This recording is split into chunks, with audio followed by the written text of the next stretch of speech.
welcome to the Cannabis Minority Report podcast. My name is Khadijah Adams. I'm excited to be here with you.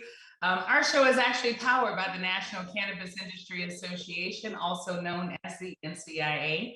I am the founder of Girl Get That Money, which is a business empowerment coaching and consultancy firm, and also the founder of the Green Street Academy, where we teach you the basics of investing in cannabis stocks. So our goal here at the Cannabis Minority Report podcast is to highlight minority entrepreneurs in the space and share weekly updates about what they're doing, right, in the industry as a whole.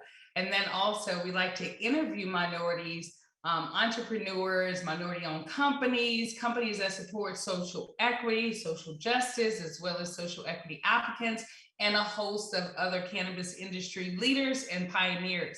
Joining me today are my very special guests. Of course, the month of November is our Courage in Cannabis authors, where we're going to be interviewing different authors. And today we have Charlana McKeithen and also Kevin Greene. We're also supposed to have Matt Grundall join us a little bit later. So when we return from our commercial break, we'll catch you up on the latest news about minorities in cannabis, and we'll learn more about these authors and their journeys into the cannabis industry. So if you're watching us right now on Facebook, now's a great time to hit that share button, or better yet, tag a friend and share it on your timeline, and maybe they can watch it with you and have something to converse about, right? Drop us a comment in the links as well. We're looking forward to seeing you right after these messages. I am the cannabis industry. I am the cannabis industry. I am the cannabis industry. I am the cannabis industry. We are the cannabis industry. And we are proving that regulation works. Hey guys, don't forget that the Library of New Jersey is hosting their expungement clinic. Corey Dishman and Charles Penn are the founders of the Library of New Jersey. Their expungement clinic is going to take place in West Orange tomorrow, November 23rd, and it takes place from 12 to 7 p.m. at the Cambria Hotel on 12 Rooney Circle in West Orange. Now, the library, for those of you who don't know, is a minority-owned company that's seeking to obtain a retail marijuana dispensary license or a micro license when it becomes available in New Jersey. We all know that New Jersey is a bit behind, but we're excited about the Library of New Jersey because they stand to be the first Black-owned recreational cannabis retail shop. So we're excited about that. So if you have a marijuana-related charge that is not like a violent charge or any other drug charge along with that, but if you have a marijuana charge that you want to have expunged, then do show up tomorrow from 12 to 7 p.m. at the Cambria Hotel on Rooney Circle. And then, did you guys know that Uber announced today, right, through the Fourth Estate Wire, that they have ventured into cannabis delivery through their Uber Eats service in Ontario? Now, they have collaborated with cannabis retailer Tokyo Smoke to allow online cannabis orders after offering liquor deliveries earlier on. And the CEO, her name is Dara, and get this, Karoskani. I hope I'm not pronouncing that wrong. I'm pretty sure I am, so I apologize in advance. But she actually said that last April that they would consider delivering cannabis right here in the United States once we get our, legalities together. But y'all know I wanted to say something else, right? So read between the lines. So for our Uber drivers right now, I think you're in a really good place, right? It's all about timing and positioning. So stay where you are. Doesn't mean that you shouldn't venture into something else.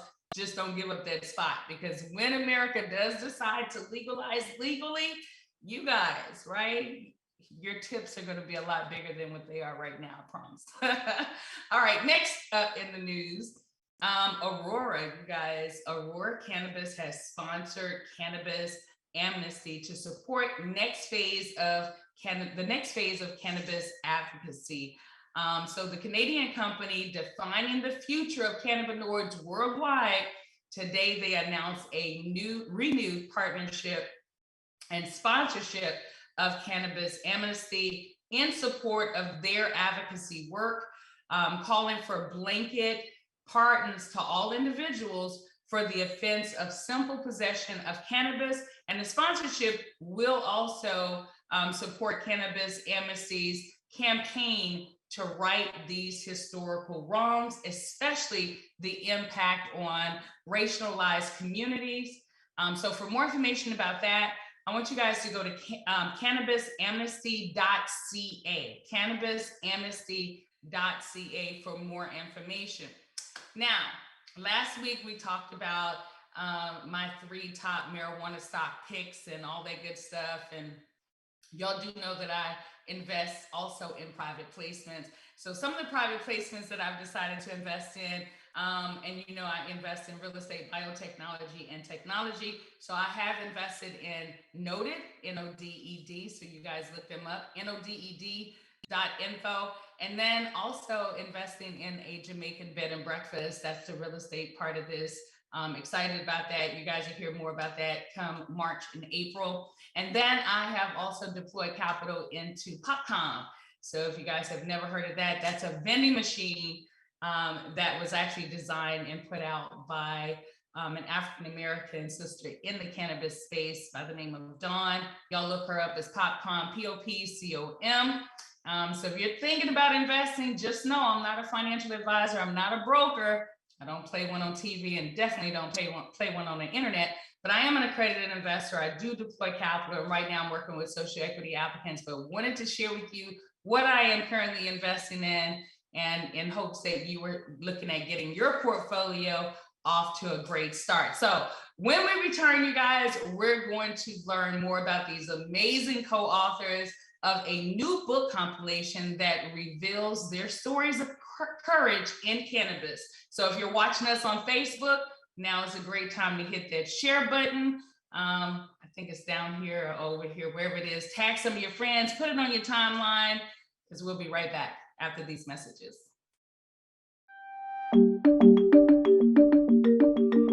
Hi, my name is Monica Gray. Kimberly Cargile. My name is Sharon Data G. Even though I've been a member of the National Cannabis Industry Association for the last decade, this year, I moved up my support and my membership to the Evergreen tier. With the help of NCIA and being an Evergreen member, we believe that we could push this agenda forward. Banking's always been my #1 issue. Payment processing has always been a huge issue, cash payments. But now that the cell phone companies are getting involved, we need to make sure that we get minorities and African Americans, people that have been affected by the war on drugs, indigenous people, brown and Black people holistically needs to be a part of this conversation. it is so amazing to have a group like NCIA that has my back.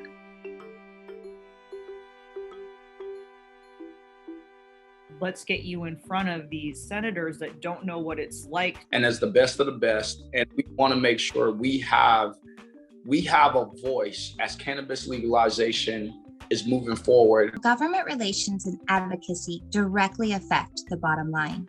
Really getting to the table as a small business member to making sure that the small business member, small business owner gets a voice at this policy table. Part ensuring a smooth transition into federal legalization and regulation for our legacy industry here in California. Realizing that no one's going to fight for you like you can fight for yourself, I decided to take NCIA's support in joining this tier of focusing on policy. We need to come together and push for this agenda. It is critical that our industry steps up and engages.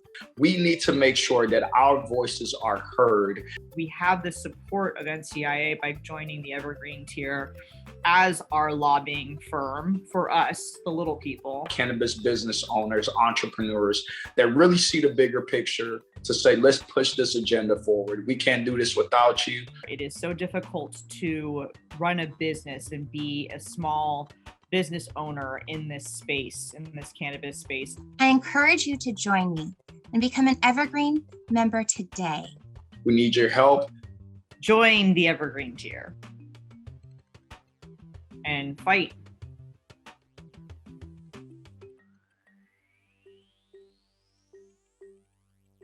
Hey you guys, we are back with our Courage in Cannabis authors, Charlana McKeithen, Kevin Greene, and Matt Brendel. I'm hoping I'm pronouncing y'all's name incorrectly, but I want to read off their bios before we just dive into the questions. So Charlana McKeithen is the founder and executive director of the Political Action Committee and nonprofit Cannabis Laws Matter, which advocates for cannabis laws and regulations on behalf of the medical cannabis patient, consumer, and those who have been disproportionately affected by the war on drugs. Now, Kevin Greene is a father, a mentor, a compassionate community member, and successful entrepreneur with a focus on the equitable development of community and business, having ownership in 2 successful startups, Faces International Marketing and Development, as well as the Cleveland School of Cannabis. Next, we have Matt Brendel, who was born and raised in Cleveland, Ohio, and grew up in a Catholic household. He's a horticulturist, and he said that is actually his calling, and he loves God and nature, and he believes in karma. Matt says that his best life success was beating alcohol. So we're going to find out more about that. So welcome you guys to the Cannabis Minority Report podcast. Good to have you on today. Thank you. I appreciate being a guest.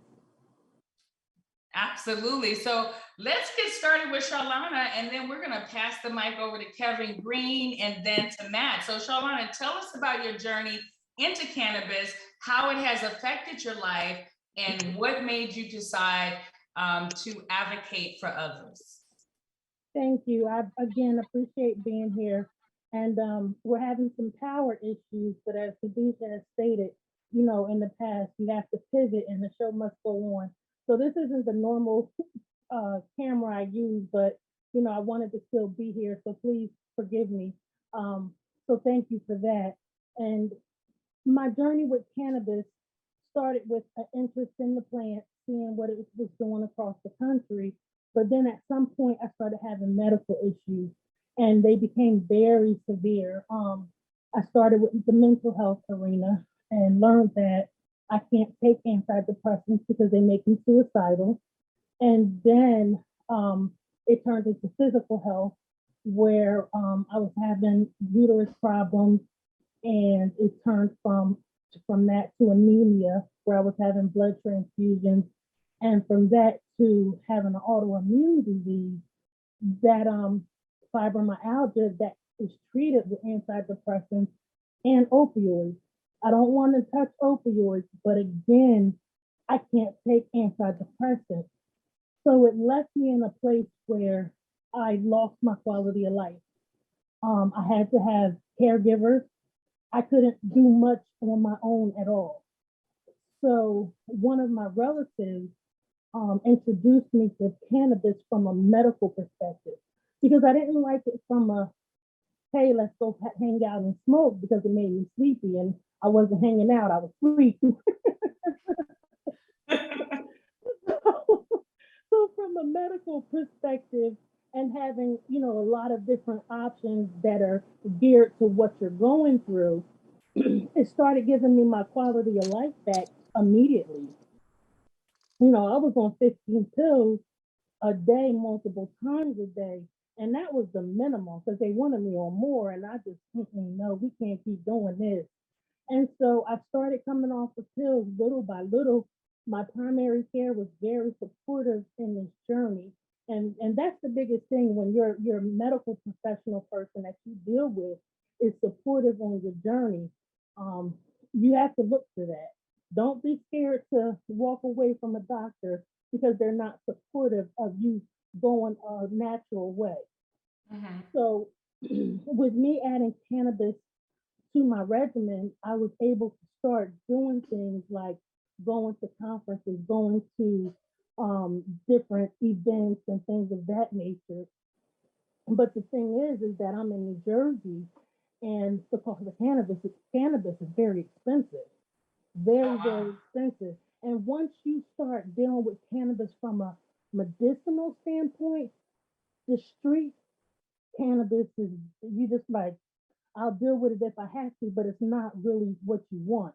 Right. You know, from various reasons, from, you know, the different strains, the terpenes, just knowing what you're getting and putting it in your body. Mm-hmm. So, you know, we were at that dilemma. Plus, we were trying to get more medical relief for patients, and also trying to push adult use.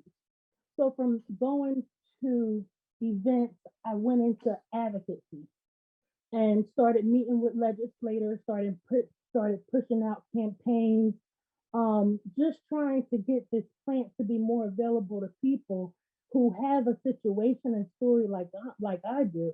I'm disabled, you know, and I can't afford that. Mm-hmm. So that's more so how I became a part of this journey.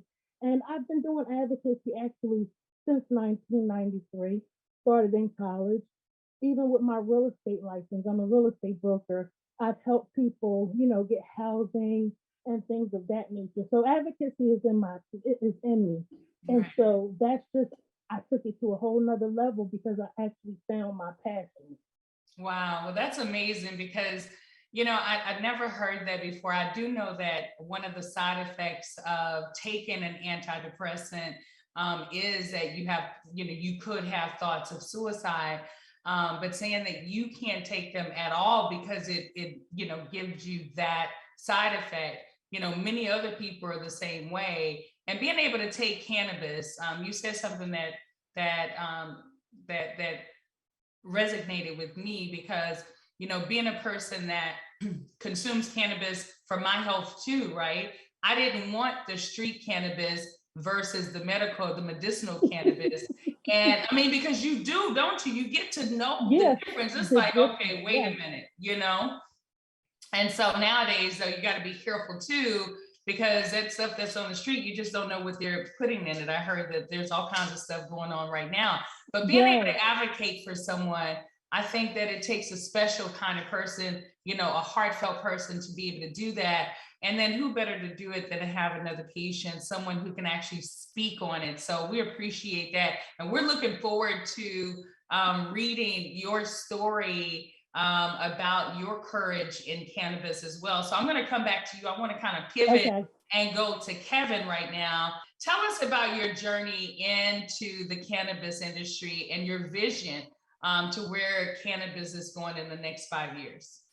You know, truthfully for me, it's been, you know, quite a journey, and it's all based in the sense of, I think really the expectations of being a Jamaican immigrant, from who I would be to what my family members have had to embark on, you know, coming from Jamaica and dealing in the cannabis industry, find the only way to find economic means, and then dealing with the justice system from that standpoint, to being a person that was very highly uneducated about cannabis. And as you talked about, you know, street level cannabis and never respecting the plant, to a person now that you know, is running and leading and owning a cannabis school. So the journey has been quite one. I think for me, it's really been around continuing to educate myself and really, I think, truthfully respecting it, right?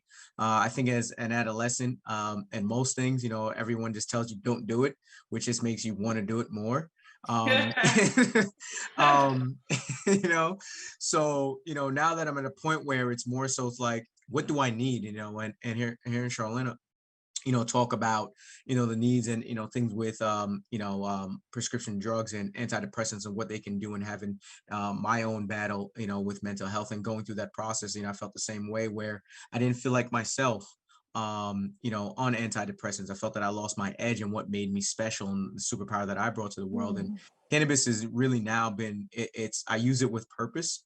And now that I use it with purpose, because I know more, you know, really my whole focus now is how do I empower others to really be able to not only take control of their life if they're using from a medical standpoint, but truthfully, how could they take advantage of the economic opportunities, you know, that the cannabis industry is not only bringing now, but truthfully, you know, we're just getting started. So we don't have any idea where this thing can go, because we're just the tip of the iceberg. Absolutely. You are absolutely right. And, you know, I have to say that coming from one extreme to now owning and being a part owner in a cannabis university, a cannabis school, right? I mean, that's a story in itself, but you wrote the foreword. So tell us about, you know, what compelled you to write the foreword? I know you were asked to write it, but what compelled you to really write it after you were asked? You know, truthfully, when I heard the title, right, Courage in Cannabis, right, it touched on a statement that I always talk about when I talk to potential students, and really speaking is about the quiet six. There's 10 people sitting at a table, and 6 of them support cannabis, use cannabis, but they're the ones that are quiet, right, because they're afraid of being put to the side, judged, devalued, right? And for me here encouraging cannabis, I'm like, that is what's happened over the last, especially the last decade, really the last 5 years, is that so many people have finally been empowered to be courageous about however they feel about cannabis, whether they're a direct user or someone that's, you know, providing it to their kids, you know, or somebody that's getting in a business opportunity, or they're an education standpoint. No matter where you are, is that we don't have to be the quiet six and be put to the side. And for me, it spoke to everything, you know, that I think that I've been about, is that I have always held back a lot of who I am to attain the success that I wanted in business. You know, I thought I couldn't be this, you know, everything from having earrings in my ears. I took the day I said I'm starting business, I took the earrings out. Okay, I can't do this.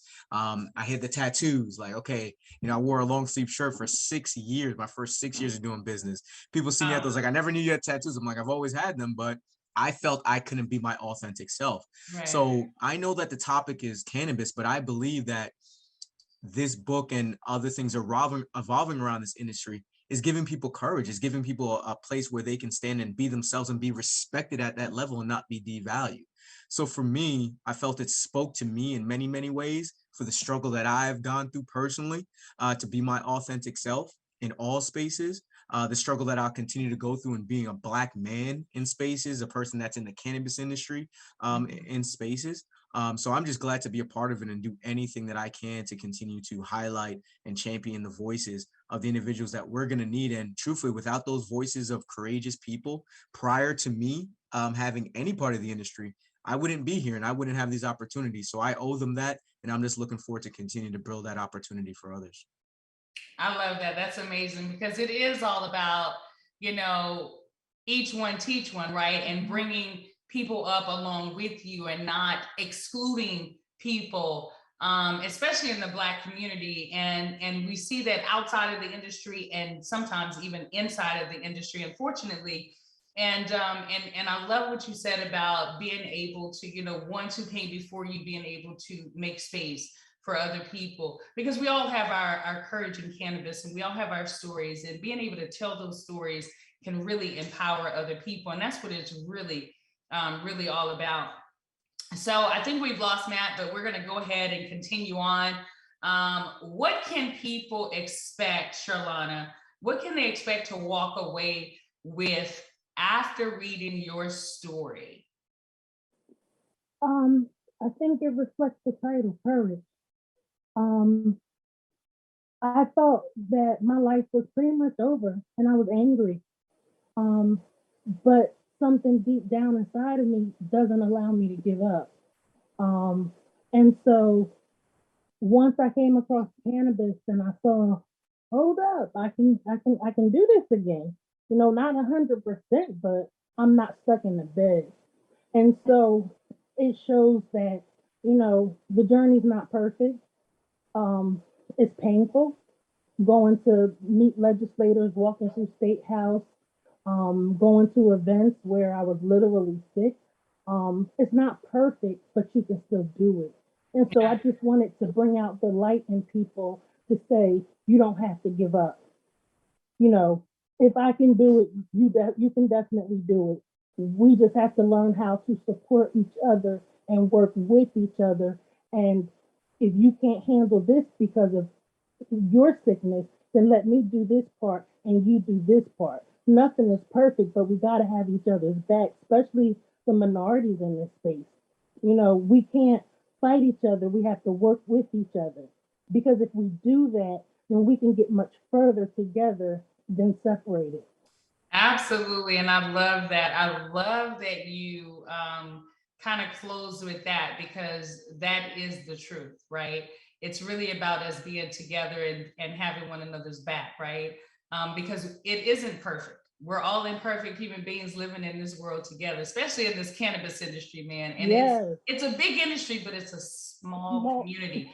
And so it's really important to really inspire others and bring others along as we climb on our journey. So Kevin, what advice would you give to aspiring entrepreneurs seeking to enter the cannabis industry? I mean, the first thing I think, entrepreneurship is, they always say network, right? It is, I've been hearing it since day one of getting out of school period, right? Everyone's just saying you got to network with people, you got to build relationships. As you just, talked about, the industry is big, but it's small. So the networking that you will do in this industry will be 10 times as more than I think you'll do in any other industry. One main reason is it is small for how big it's going to eventually be, but also we're all startups. I don't care if you're the number one, you're the biggest, or you just started yesterday. We're all startups, so we're all looking for who our partners are, where things are going to go. So this industry has more eager folks that want to connect with others more so than anything. Truthfully. The second is really educate yourself, right? Don't allow yourself to not be prepared for what's happening, right? Because this industry is continuing to evolve every single day, and it's on acceleration mode because it's trying to catch up at the end of the day, right? It's been suppressed for so long. Even when California started this in 96, think about where we were in 96. People didn't even really know that California really was legal in mid 2000s. That's true. Things of that sort, right? So, this process started quite some time ago. And even through the process of legalization that we have today, right? 36 states have medical, right? There is still some suppression of information, some suppression of process, right? So you must really focus on educating yourself in all aspects. And truthfully, as an entrepreneur, I don't think you can never not be a lifelong learner, right? Because the world's going to change, right? Before 2020, the world was a certain way. The world has changed now. At the end of the day, and where we're going. That's true. And we're going to continue to go through these cycles. So, always network, always build relationships. They will be the core of what's going to help you take advantage of opportunities. No opportunities are going on, but also the team and support that you'll need through the process. Be a lifelong learner, right? Never stop learning. And learning doesn't always have to be in the construct of walls and books, right? You can learn from just this conversation you're hearing today that you can take to facilitate something else for yourself. Those two things I think are crucial with being in the process, and truthfully always fail forward, right? Failure is not failure. Failure is lessons learned in the process. So failing forward is something you just have to do. Brush yourself off, get back up, stay committed to your goal and what you want to do and how you want to accomplish it. Make the adjustments needed because you're learning as you're failing, and get back up and committed to it. Because if you really want to do it, you can do it and manifest anything that you want to do. You just have to be committed to the process. Absolutely. I love that word you use, manifest. Manifest. Let me tell you something. That is important. And what you said, Kevin, is really inspiring because it is true. We have to make sure that we re-educate ourselves about this industry and also do a lot of networking. It's like being on a political campaign, right? You have to literally get out there, face everywhere, notes everywhere, articles everywhere, shaking hands and just getting to know people, what they're doing in the industry, et cetera, and being able to encourage and support one another. So, Charlana, I'll ask you, what advice would you give to aspiring entrepreneurs entering this industry? I totally agree with what Kevin just said. I work with a lot of legislators and advocates. Advocacy can get you to entrepreneurship also because you're learning the laws, you're connecting with the right people, and relationships in this industry is everything. It's a large industry, but again, it is small. So building relationships, like myself, when we have conferences, because I'm disabled, I can make it through the conference, but then I can't necessarily do the networking and events at night. I have to choose my battles wisely. And so my relationships have pushed me to places in this industry that I never thought I would be. This industry is like my past industry, which is technology, 90s tech, white male dominated. And so I learned how to maneuver through that. You have to have thick skin. If someone turns you down once, don't give up. Keep pushing, keep building them relationships. You know, it's funny because when I work with people, I'll go to someone and say, well, what do you think about working together? Oh, I'm doing that. But before you know it, they're circling back around and say, look, let's make this happen. Have respect, have integrity, be honest. All those things, believe it or not, will get you very, very far because you will be respected at the end of the day because what's in the dark always comes to light. So just do the right thing, build those relationships. Don't worry about not being able to go to all of these events. If you can, do it. But if you can't, that's just an obstacle that you have to overcome, and those relationships will get you there. Absolutely, I agree with you. And hey, if you can't, just find some virtual events, right? Because you can go to virtual events, as well. Well, I want to thank you both for joining us today. Sorry that Matt dropped off. Maybe we'll have him on another time. We wish you both much success and a successful launch of Courage in Cannabis. Super excited about that. You guys are welcome to stay on with us, but just know that we're going to follow you guys and also hopefully have you guys back on the Cannabis Minority Report in the future so that we can see how you're progressing and how you're moving along and who you're actually helping and how you're helping one another. So thank you again for joining us. Thank you for having me. I truly appreciate it. Thank you so much. With technical difficulties and all. Absolutely. Well, thank you both. All right, you guys, be sure to subscribe to the Cannabis Minority Report podcast on Spotify, Stitcher, Apple Podcasts, and any of your other favorite platforms. If you like to any of the products or want to highlight your products actually on the Cannabis Minority Report, make sure you get them to me so I can check them out, okay? And also, if you are looking to run your 30-second or 1-minute commercial during our shows every Monday, please be sure to hit me up via email at info@khadijahadams.com. That's info@khadijahadams.com. We'll be back right after these messages.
Check out the NCIA's member news blog and the industry insights that includes the NCIA Member Spotlight Series. And we will also highlight some of our new members who have joined us through this social equity scholarship program that we have. And also don't forget to download our app. We have an app, you guys.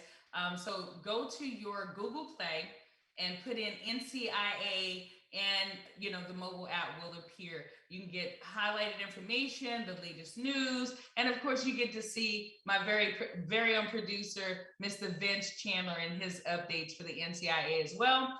Don't forget to join us December 15th through the 17th at the NCIA's Cannabis Business Summit. Go to cannabisbusinesssummit.com to purchase your tickets. We're going to be in San Francisco December 15th through the 17th, so we hope to see you there. And a big shout out to our DEI program sponsors, Taiho Wellness Center, the law offices of Omar Figueroa, as well as Copper State Farms. The mission of the DEIC committee is to educate, advocate, engage, and empower the community of cannabis, its members, by cultivating partnerships with other nonprofit organizations with similar goals, providing resources that create and sustain an environment that is inclusive, equitable, and diverse. We are committed to building a culture that respects our members and celebrates their accomplishments and contributions as we work together to strengthen all communities in cannabis. Until next Monday, peace, love, and hippie stuff.